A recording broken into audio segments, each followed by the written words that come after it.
La grande émission Le Mag, on est de retour, on espère que vous allez bien. Nous, ça va très bien parce qu'on va passer une demi-heure ensemble et rien que ça déjà, ça nous met en joie. Voilà, on a plein de choses à vous dire. Invités, chroniqueurs, reportages, la Côte d'Azur en long, en large, en travers. Vous êtes prêts? Nous aussi, ça tombe bien. Un petit générique et on se retrouve tout de suite.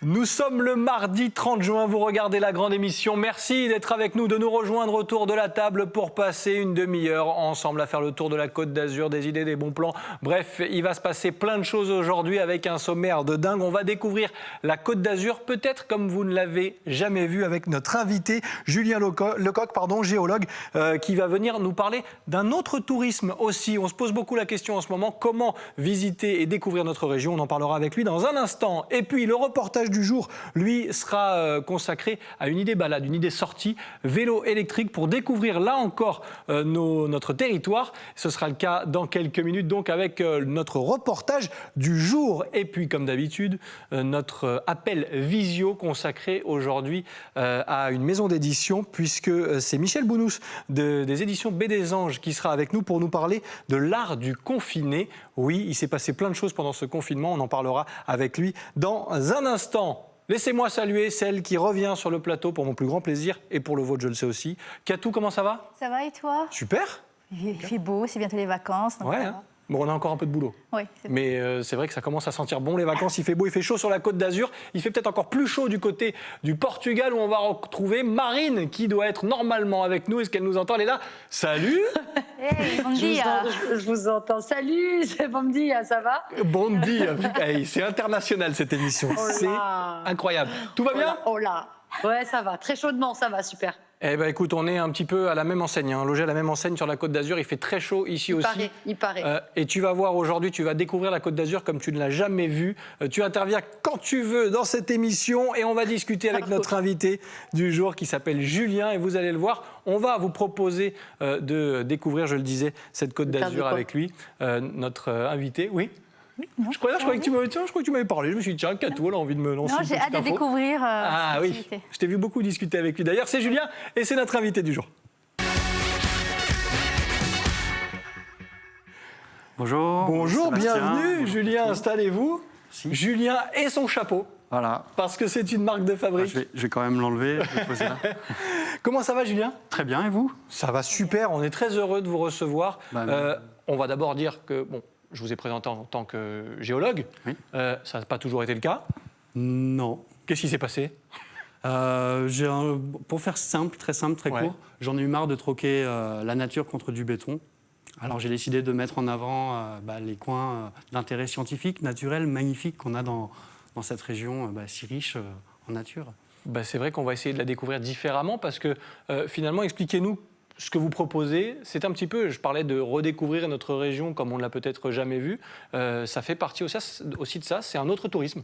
Tout à fait, c'est ce qu'on appelle le géotourisme, C'est ça. qui commence à se développer petit à petit, un petit peu partout dans le monde. Ça n'existait pas encore sur la Côte d'Azur, malheureusement, parce qu'on a quand même des sites, comme je le disais, magnifiques et d'intérêt scientifique, surtout, qui montrent l'histoire de la planète.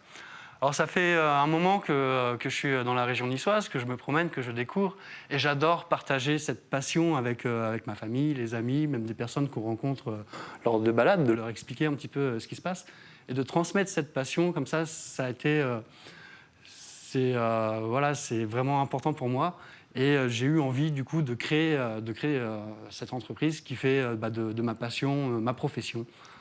C'est plutôt pas mal de pouvoir allier les deux. On a Katou qui est avec nous en plateau et qui est blogueuse voyage, Oui. voilà, Touristissimo. Oui. On parle d'un autre tourisme, on parle là d'une facette de la Côte d'Azur qu'on connaît un peu moins. J'imagine que ça t'intéresse aussi. Ah oui, énormément, parce que je ne connais pas ce côté de la Côte d'Azur, côté géotourisme. On connaît les randonnées classiques ou le bord de mer, mais là, c'est un autre regard. Et en plus, il nous a amené plein de petites surprises, échantillons de ce qu'on peut trouver dans la région. Et ça, c'est vraiment très important. C'est une possibilité pour les locaux de découvrir la région autrement. Et de la redécouvrir sous un nouveau jour, avec un nouveau regard. Parce que c'est vrai qu'on connaît déjà plus ou moins bien les sites comme Plateau de Calerne qu'on voit ici, ou les Stérelles, ou ça commence à se développer un petit peu, mais les vallons obscurs qui sont vraiment un voyage dans le temps, et même on croirait qu'on a pris pendant 10 heures l'avion et on tombe dans la jungle en fait. Il y a un vrai dépaysement. Voilà. Donc, je ne sais pas si Marine aura certainement une question à vous poser, mais depuis le Portugal, le géotourisme, c'est vrai qu'en France, ce n'est pas forcément très développé encore, ça commence, heureusement. Est-ce que tu connaissais, est-ce que ça t'intéresse, Marine? J'imagine que oui, et que tu as peut-être des questions. Oui, complètement. Moi, tu sais que je suis un peu une vadrouilleuse, en fait. Donc, que ça soit au niveau de la France ou même de l'étranger ou de n'importe quoi, tout ce qui est en fait à la portée de nos yeux est intéressant. Et comme tout à l'heure, il l'a très justement dit, découvrir. Mais non, il a repris, il a dit redécouvrir. Effectivement, on redécouvre des endroits parce que c'est vrai que des fois, je me dis, mais moi, j'ai voyagé très, très loin. Et des fois, même à côté de chez moi, j'avais loupé ça. Et on a surtout Provence-Alpes-Côte d'Azur, le Var aussi, si on pousse beaucoup plus loin. On a quand même une région sublime. Ici aussi au Portugal, il y a beaucoup de géotourisme, il y a beaucoup de ce tourisme, tu sais, où maintenant on recherche de plus en plus, on veut revenir à l'essentiel, on veut savoir qui, quoi, où, comment, pourquoi, on veut rencontrer des gens, on veut être dans le partage, on veut j'irai dormir chez vous, un peu dans ce délire-là, on voudrait un peu... Et on a besoin de ça, on a besoin d'authenticité, on a besoin de partage, on a besoin de comprendre le pourquoi du comment, on a besoin d'histoire, on a besoin d'âme, en fait. Donc je comprends aussi que les gens se rapprochent de la nature, et encore plus après ce confinement où on a eu un prémisse avec ces envies en fait de verre et de nature et de ci, de là. Donc là, oui, ça a dû développer complètement. Au Portugal, il y a beaucoup de géotourisme, il y a beaucoup de maisons d'hôtes. C'est vrai que maintenant, les hôtels font place aux maisons d'hôtes, font place à des gens qui accueillent, avec des activités, avec toutes ces choses qu'on peut trouver, en fait. Après, moi, j'ai un endroit que... Alors, je ne sais pas si tu as certainement fait cet endroit. On parle d'un endroit très classique, mais moi, c'est le Pont du Loup. Tu sais très bien que je suis à Cannes et j'avais jamais été au Pont du Loup. Ma sœur m'a emmenée au Pont du Loup. J'ai adoré cette rivière. J'ai trouvé plein de jeunes qui faisaient du canyoning, des sauts avec, et c'est extraordinaire. Et c'est effectivement, on a un arrière-pays qui a exploité. Julien, on va rebondir sur ce que disait Marine. Oui, on redécouvre des endroits parfois inconnus. Et puis, la deuxième facette dans ce que vient de dire Marine, c'est aussi, est-ce que le confinement a changé quelque chose? Est-ce que vous ressentez ce besoin de se tourner vers la nature, vers ce qu'on a à côté de chez soi, finalement? Alors, oui, tout à fait. Déjà, le confinement, ça a contraint le tourisme international. D'ailleurs, moi, mes présentations, je les avais faites en anglais. C'était plus orienté pour l'international. Donc là, le fait de s'orienter plus sur le local, donc sur cette redécouverte, justement, du patrimoine naturel qu'on a dans l'arrière-pays ou même en bord de mer, c'est quelque chose qui est important. Il faut rebondir là-dessus justement par rapport à la situation post-Covid. Donc la redécouverte de sites. Après, il y a une petite chose que j'aimerais bien préciser quand même. Il ne faut pas faire la confusion entre le géotourisme et l'écotourisme. Bien que les deux soient liés, très liés, mon approche, c'est plus sur l'histoire de la Terre, sur ce qui a façonné les paysages, mieux comprendre comment ils se transforment, comment ils se créent déjà, comment ils se transforment, comment ils évoluent avec les environnements qui vont autour. Et bien sûr, là intervient l'écotourisme par rapport à apprendre à gérer cet environnement de manière plus réfléchie, plus durable. Et là, ce que vous avez ramené juste devant vous, ça veut dire que c'est tout ce qu'on peut trouver, c'est une partie en tout cas de ce qu'on peut trouver dans notre région. 1 heure de route, 1 heure de voiture, 1 ou 2 heures, oui. Alors là, par exemple, j'ai une ammonite. Donc c'est vrai que si on le regarde comme ça, bon, ça ressemble un peu à un caillou. S'il y a un petit bout qui dépasse, il faut avoir l'œil pour... D'où je suis, on dirait vraiment un coquillage pour le coup. Justement, c'est un coquillage. Ouais. Et celui-là était ouvert, poli.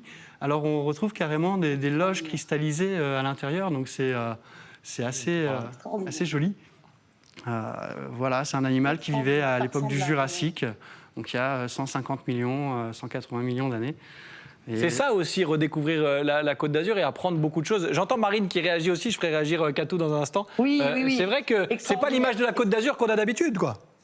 Non, extraordinaire. C'est toutes ces pierres, cristaux, tout ce qui nous montre effectivement. Faut pas mélanger géo et éco. Je te rejoins là-dessus. Oui. C'est vrai que tout est lié parce que bien évidemment, il y a l'histoire des terres, il y a les gens, il y a plein de choses. Donc j'ai un peu englobé et c'est vrai. Mais quand on parlait d'histoire des terres et c'est fabuleux parce que le coquillage que tu viens de montrer, ça ressemble, tu sais, à ce qu'on dans le côté un peu spirituel des choses. Tu sais, ce coquillage qui est en forme d'un peu d'infini. Tu sais, voilà.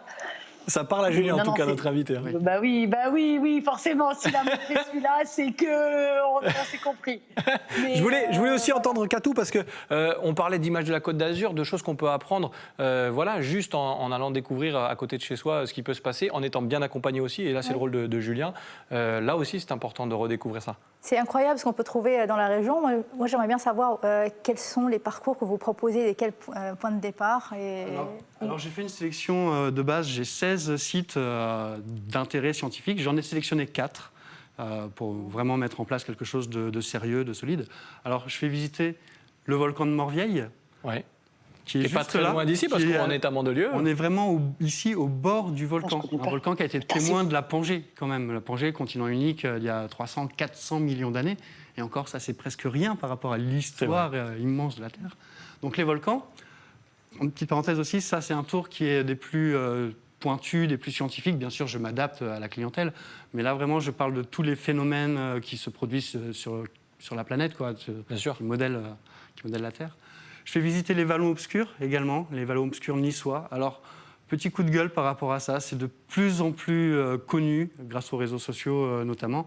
Et les gens y vont, c'est très joli, ça je vous l'accorde. Le problème, c'est que c'est un espace qui est protégé, il y a des espèces endémiques, il y a 60 espèces en tout, végétales et animales, qui sont protégées. Et les gens, même sans avoir de mauvaises intentions, en piétinant, ils font du mal à cette nature qui est précieuse pour la région. Mais c'est important parce que vous avez aussi, bien sûr, évidemment, on ne l'a pas signalé parce que ça coule de source, j'allais dire, mais la démarche écologique, elle est importante et j'imagine que dans vos visites, lorsque vous prenez votre chapeau de guide et non pas casquette pour le coup, vous insistez là-dessus, la démarche écologique, les messages importants, ils sont là aussi. Entre autres, oui. Après, en fonction des tours, je m'oriente aussi plus à ce qu'il y a à regarder, mais les vallons obscurs, vraiment, là, on est dans une thématique écologique. Il y a de la géologie, il y a de la botanique. Dans tous les tours, il y a de la botanique, de la faune. L'histoire aussi, par rapport aux relations entre l'humain et son environnement, avec des ruines, des choses comme ça. Et aussi un petit peu des légendes. La légende, par exemple, ça fait toujours rêver, ça. De Roland de Roncevaux avec son épée magique du Rendal dans les vallons obscurs. Voilà, donc c'est vraiment. Le problème, c'est qu'il ne faut pas trop en dire parce qu'il faut que les gens puissent venir découvrir un petit peu toutes ces légendes. Oui, Katou, avant de découvrir le reportage. Il a les yeux qui pétillent en plus parce qu'on voit qu'il aime ce qu'il fait. Voilà, il est passionné. Ça fait effet Indiana Jones de la Côte d'Azur. Oui, c'est ça, mais il y a tout. Il y a le chapeau, il y a tout. On continue d'en parler. Julia, restez avec nous parce qu'on va ouvrir une petite parenthèse. Nous, on est là aussi pour donner des bonnes idées, des bons plans, des adresses à nos téléspectateurs. Et c'est le cas encore avec le reportage du jour. Cette fois-ci, on vous propose des petites balades, mais à vélo électrique. Là aussi, il y a beaucoup de paysages à découvrir. C'est un sujet signé Rémi Chauveau-Siabrine. Avec son camion, Dominique Bianchi sillonne le département des Alpes-Maritimes où il propose un service unique de location de vélos électriques. En 4 ans d'existence, son entreprise Movebike est devenue au fil du temps une référence. Le concept est novateur dans le sens où tout le monde travaille avec des boutiques. Les clients vont dans une boutique, roulent sur la route pour accéder après au massif forestier. Moi, c'est moi qui me déplace et qui amène les vélos au début des pistes forestières. Ce qui est très important dans le vélo électrique, c'est la fréquence de pédalage. Il faut toujours tourner les pédales rapidement. Si vous tournez les pédales doucement, le rendement du moteur n'est pas bon. C'est-à-dire que vous allez consommer beaucoup d'énergie et il ne va pas vous restituer beaucoup de puissance.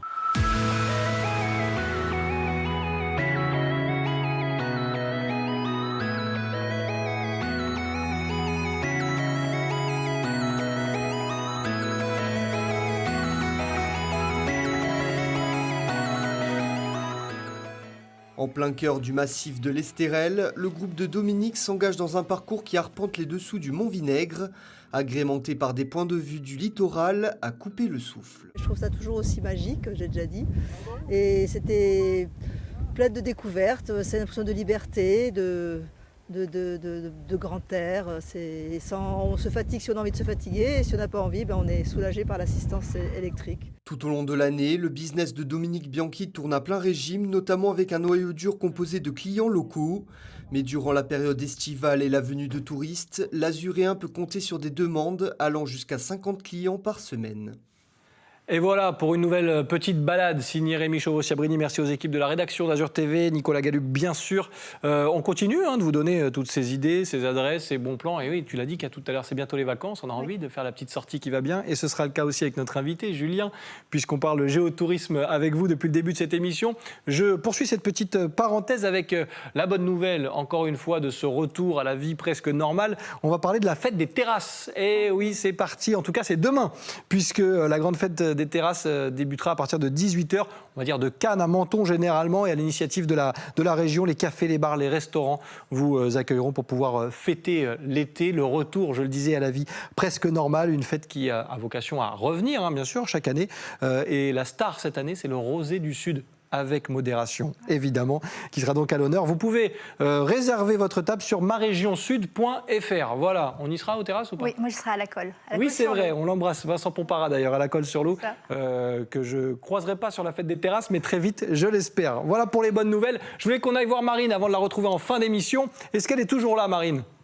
Oui, je suis toujours là. Je voulais juste dire très rapidement merci à ce jeune homme en fait qui fait des choses super avec Julien. On sait voilà, Julien, excuse-moi, avec tous ces spots que tu peux nous partager.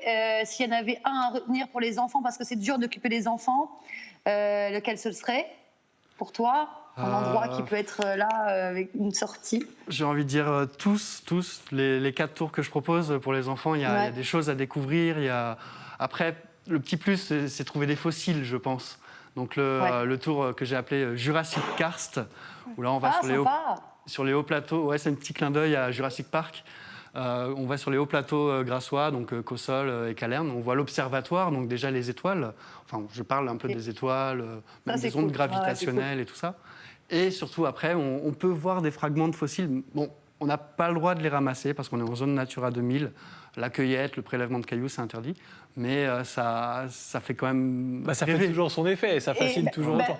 En tout cas, merci Julien. Et je voulais juste dire, avant de revenir dans l'émission, excuse-moi, je te prends 3 petites secondes. Vas-y. Par rapport aux terrasses, quand même, mes copains azuréens, soyez quand même prudents parce que je vois quand même qu'il y a beaucoup moins il y a plus de laisser-aller en France qu'au Portugal. Et je vous demande de vous amuser, mais bon, soyez quand même safe. N'oubliez pas qu'on n'a pas passé 2 mois enfermés pour rien et que c'est important de ne pas trop se coller non plus. Voilà, merci Marine. Tu reviens avec une petite info, ce que tu veux en fin d'émission. On reviendra te faire un petit coucou. Bien sûr, nous on a encore plein de choses à voir ensemble avant de retrouver notre rubrique du jour, puisqu'on sera encore une fois à vos côtés et on parlera d'un livre qui est sorti et d'une séance de dédicace aussi qui arrive dans un instant. Un mot sur la visite type, comment ça s'organise? Je sais que c'est vous essayez aussi de faire quelques petites choses à côté, proposer des services un petit peu originaux. Pour les gens qui vont vous contacter, comment ça s'organise rapidement? Alors, je donne rendez-vous sur Nice. Ouais. Je peux également venir chercher les gens s'ils n'habitent pas trop loin. Je les emmène sur les lieux de visite. Le repas est inclus. Donc, j'ai créé le Nice Food Tasting. C'était orienté plus pour les étrangers. Donc, avec la petite collation typique niçoise, pambagna, puis saladière, soca chips. Évidemment. Voilà. On fait, c'est même pas de la rando, c'est juste de la promenade. Le plus grand tour, il y a 6 km à faire, donc c'est vraiment facile. Accessible à tous. Même pour les enfants. Bien sûr. À partir de 5 ans. D'accord. On peut venir par groupe, comment ça se passe? Alors, je prends de 1 à 5 personnes maximum. Je me contente de petits groupes pour l'instant, pour pouvoir bien adapter mon discours par rapport au niveau de connaissance en sciences de chacun, pour prendre la température, le degré de vulgarisation à appliquer. Mais dans certains événements, ça peut être des groupes plus nombreux. Par exemple, je suis en relation avec l'ex-directrice du Muséum d'histoire naturelle de Nice, qui a créé un site GéoAlpes Azur, où là, elle veut faire classer des sites des Alpes-Maritimes en géosites. Donc là, c'est des groupes un petit peu plus grands. Enfin voilà, c'est Ouais, on s'adapte et puis il y en aura pour tout le monde surtout. c'est flexible. Très rapidement, en quelques secondes, les tarifs pour essayer d'avoir une idée? C'est moins de 100 €, c'est 80 € par personne, voilà, tout inclus. D'accord, super, et voilà, et on passe un bon moment, on apprend des choses surtout et on redécouvre notre région.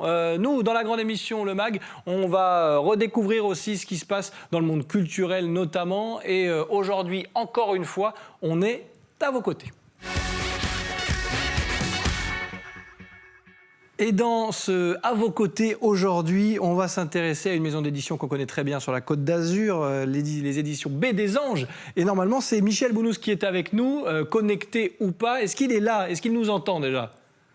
Oui, très bien. Merci Michel d'être là. Bienvenue, même virtuellement, sur le plateau de la grande émission Le Mag. C'est un plaisir de vous avoir. C'est vrai qu'on a vécu une période compliquée, mais... il faut toujours en retirer du positif et certains ont profité aussi de cette période pour avoir des idées. C'est un peu le cas de l'œuvre dont on va parler, puisque l'art du confiné. Expliquez-nous un petit peu le projet, l'idée. Eh bien, écoutez, cet ouvrage a été... c'est sur une idée d'un de mes auteurs, qui est une historienne d'art qui s'appelle Morgane Nannini. Elle a eu l'idée...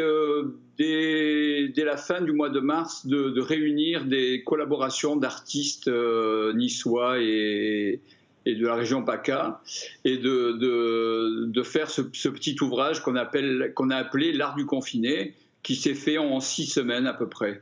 Qu'est-ce qu'on y retrouve finalement? Comment il s'articule cet ouvrage? Eh bien, on a demandé on a une vingtaine de collaborations et les gens avaient 600 à 800 mots pour décrire comment ils avaient travaillé, comment ils avaient vécu cette période assez extraordinaire et qui est une époque qui était vraiment historique. Donc, l'idée aussi, c'était d'en laisser une trace pour les générations futures et les chercheurs futurs de savoir ce qui s'était passé là comment les artistes avaient vécu ça. Avec des personnalités de tous horizons, du monde des arts, des lettres, du théâtre, de la photographie, c'est ça? Exactement. On a une journaliste, on a 6 artistes, dont Jean Masse. On a des photographes, 3-4 photographes, 2 architectes, des écrivains, Olympia Alberti et un de mes auteurs de polar, Jacques Alessandra. Donc on a essayé de prendre des gens de milieux très différents. Bon, il va y avoir un petit événement aussi en fin de semaine. On va pouvoir rencontrer Morgane Nannini, c'est ça? Exactement. Ça se passera où? Dites-nous tout. Ça va se passer au 35 rue Droite. C'est une ancienne boulangerie qui est juste en face de l'église du Jésus. C'est très facile à trouver. C'est au début de la rue droite quand vous arrivez du cours Saléa. Ben parfait, c'était important aussi, et on essaie de le faire chaque jour, de montrer que le monde de la culture revient aussi sur le devant de la scène. Ça fait du bien, n'est-ce pas? Ça fait un bien fou. On en profite encore un peu. Alors, merci beaucoup, Michel Bounous des éditions B des Anges, de nous avoir fait ce petit clin d'œil dans cette émission. Et on reviendra prendre de vos nouvelles régulièrement, bien sûr. Merci à vous. Et voilà, encore une petite idée. Voilà, le petit cadeau qui va bien, l'art du confiné. Ça peut aussi être une idée dans la grande émission Le Mag. Alors, lui, on a écrit des bouquins, mais généralement, il y a des dessins à l'intérieur. C'est Rémi Molinari, qu'on connaît très bien dans cette émission, qui va nous rejoindre cette semaine, je crois. Il sera avec nous en plateau d'ici la fin de la semaine. Il est très actu en ce moment. Je ne sais pas, Katou, si tu as suivi, mais il y a une marque de cosmétiques qui a enlevé certains mots de ses publicités, le mot blanc, blanchiment, voilà. Et ben Rémi Molinari, lui, ça l'a fait réagir. Et regardez ce que ça donne. Le dessin du jour, signé Molinari, voilà, une blanchisserie. Vous devez changer d'enseigne. Voilà le petit clin d'œil de Rémi, il est toujours dans l'actu, mais ouais, il n'a pas de tort, c'est vrai que... Toujours autant d'inspiration. Ouais, mais c'est vrai, mais on va peut-être en arriver là, c'est ça le plus grave. Nous, on continue et on termine cette émission. Alors, on a parlé de très beaux endroits. Un endroit favori sur la Côte d'Azur, Katou, que tu aimes retrouver à chaque fois? Aise et Menton. Ouais, c'est pas mal. Ouais. Je veux bien. Bon, nous, on a fait un peu le tour aussi avec vous, Julien. On va peut-être vous en proposer d'autres, puisque ça a été tweeté, ça a été posté sur les réseaux sociaux ces dernières heures. Regardez, on va, je crois, aller voir un endroit que vous connaissez un petit peu, c'est les Stérelles aussi, parce qu'il s'y passe plein de choses, Julien. Regardez ces jolies photos grâce à Manon, qui nous dit que quand le TER passe, tout le monde fait waouh, s'extasie. On comprend pourquoi. Magnifique. Voilà. Et toujours dans les Stérelles avec... cette nouvelle petite vidéo, on se fait toujours plaisir avec de jolies vues aussi, comme c'est le cas là. On termine sur Villefranche-sur-Mer, et pendant qu'on découvre ces images, Julien, Oui, on a des paysages incroyables sur la Côte d'Azur, mais si on veut en découvrir un petit peu plus, comment on fait pour vous contacter? On se dirige où? Alors, j'ai un site internet, Oui. www.nichegeowonders.fr. Vous aurez mon téléphone facilement, je suis très disponible, très flexible. Ok. Les réseaux sociaux aussi, Facebook, Instagram. Voilà, obligé de passer par là. Ben, il faut le faire. Un peu de géotourisme aussi via les réseaux sociaux. Très rapidement, parce qu'il nous reste 30 secondes. Je sais qu'on la speed à chaque fois. Mais est-ce que Marine est de retour pour le mot de la fin? Ouais, t'adores ça. On le sait. Alors, très rapidement, Oui. je vous donne un petit compte Instagram super sympa, deux belles sœurs, Alix et Mélissa, qui font une cuisine saine et authentique tous les jours. C'est un traiteur qui peut vous livrer, vous les appelez, vous allez sur Instagram, Mesdames Cannes, et vous allez voir, les photos sont sublimes. Donc, bon pour les yeux et bon pour les papilles, parce que c'est aussi bon que beau. Deuxième petite chose, un livre que j'adore, L'âme du monde de Frédéric Lenoir, avec un passage, s'il vous plaît, cultivez la gratitude, remerciez la vie pour tout ce qu'elle vous donne de bon, la santé, l'amour, l'amitié, le travail. Et lorsque vous perdez ces choses précieuses, remerciez encore la vie des obstacles qui vous sont envoyés pour vous faire grandir, pour vous apprendre l'humilité ou le détachement.